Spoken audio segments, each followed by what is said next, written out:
নমস্কাৰ, মই ৰুদ্ৰ বৰুৱা মোৰ ইউটিউব চেনেলটোলৈ স্বাগতম জনাইছোঁ আৰু ভিডিঅ'টো সম্পূৰ্ণকৈ চাব। যদি ভাল লাগে লাইক কমেণ্ট কৰিব কেনেকুৱা হৈছে আৰু ছাবস্ক্ৰাইব কৰিবৰ কাৰণে নাপাহৰিব। প্লিজ ছাবস্ক্ৰাইব কৰিব যাতে ভিডিঅ'ৰ যোগেদি মই আৰু আগুৱাই যাব পাৰোঁ। ছাপোৰ্ট কৰি যাব সকলোৱে আৰু কমেণ্ট কৰি জনাব কেনেকুৱা হৈছে ভিডিঅ'টো। ইমান ভালকৈ কৰিবও নোৱাৰোঁ আৰু আজি মই দোকানৰ ভিডিঅ' বনাম অলপ।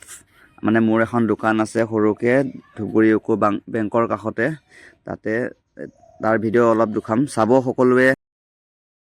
নমস্কাৰ, মই দোকান যাবৰ কাৰণে ৰেডি হ'লোঁ আৰু মোৰ এখন আছে ছুপাৰ বাইক এইখন, আৰু এইখন এখন ছুপাৰ বাইক আমাৰ বাবুৰ টিকলাৰ।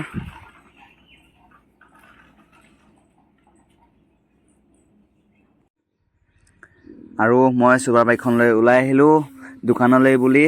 আমাৰ সৰু সৰু গলি আছে, সেইফালেদি আহি আছোঁ। আমাৰ ঘৰখন হ'ল বহুত চেপত আছে আৰু আমাৰ ঘৰৰ পৰা দোকানলৈ 1-1.5 কিলোমিটাৰমান হ'ব।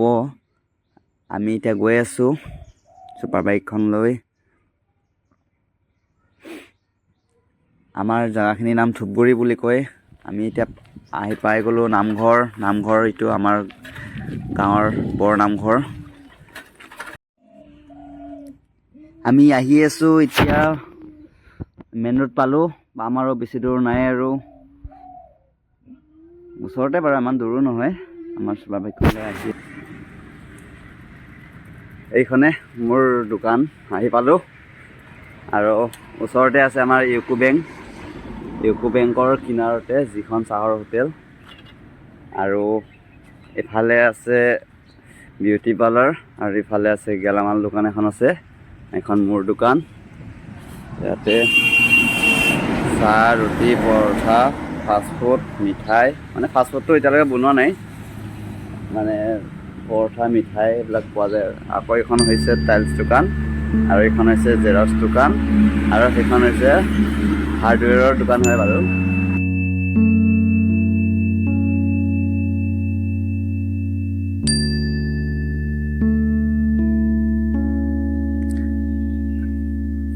আৰু একেটা দিন বহুত দোকান বন্ধও হৈ আছে বাৰু, সেইটো কাৰণে অলপমান দিগদাৰো হৈছে।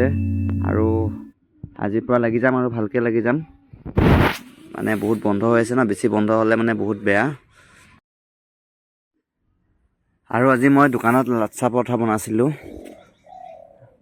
লাচ্ছা পৰঠা আগত বেলি ল'লোঁ, বেলি লৈ তাৰপিছত ধুনীয়াকৈ ভাজ দি দিছোঁ লাচ্ছা পৰঠাৰ কাৰণে। মই ভালকৈ ইমান বনাবও নোৱাৰোঁ, মানে বনাব নাজানো ভালকৈ, কিন্তু এজন দাদাই শিকাই থৈ গৈছিল, তেনেকৈ বনাইছোঁ।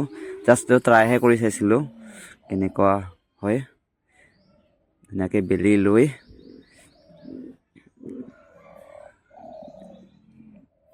ল'লোঁ ধুনীয়াকৈ। বেলি লৈ এতিয়া টাৱাত দি দিম। এতিয়া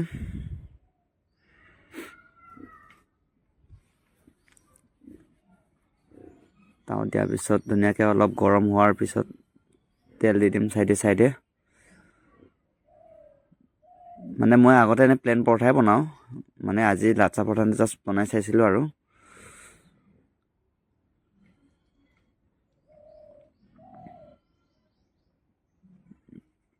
এফালে অৱশেষত হৈ গ'ল আমাৰ লাচ্ছা পৰঠা। ইমান ভালকৈ বনাব নাজানো, হ'লেও মই ট্ৰাই কৰিলোঁ আজি।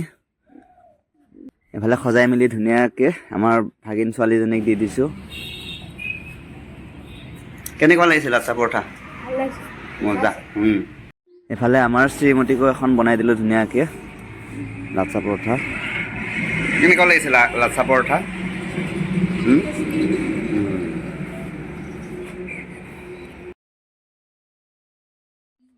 ধুনীয়াকৈ লাচ্ছা পৰঠা খাই আমাৰ শ্ৰীমতী ঘৰলৈ যাব ওলাইছে আৰু। এইখনে আমাৰ দোকানখন আৰু ইয়াতে মই ধুনীয়াকৈ বনাওঁ বস্তুবোৰ। আৰু মই পৰঠাৰ কাৰণে মটৰ আলু চব্জি বনাওঁ, আৰু এইফালে আমাৰ এনেকুৱাই বনাওঁ আৰু। এয়া আমাৰ গাখীৰ আছে বাৰু চাহৰ কাৰণে, আৰু এইটো আটা মাৰিকৈ থৈছোঁ ধুনীয়াকৈ। বাই বাই, আজি ভিডিঅ'টো এইখিনিয়ে। যদি ভাল লাগে লাইক কমেণ্ট কৰি জনাব কেনেকুৱা হৈছে ভিডিঅ'টো, আৰু ছাবস্ক্ৰাইব কৰিবৰ কাৰণে একেবাৰে নাপাহৰিব। আমাৰ শ্ৰীমতী এতিয়া যাব ওলালে। বাই বাই, আজি ভিডিঅ'টো এইখিনিয়ে।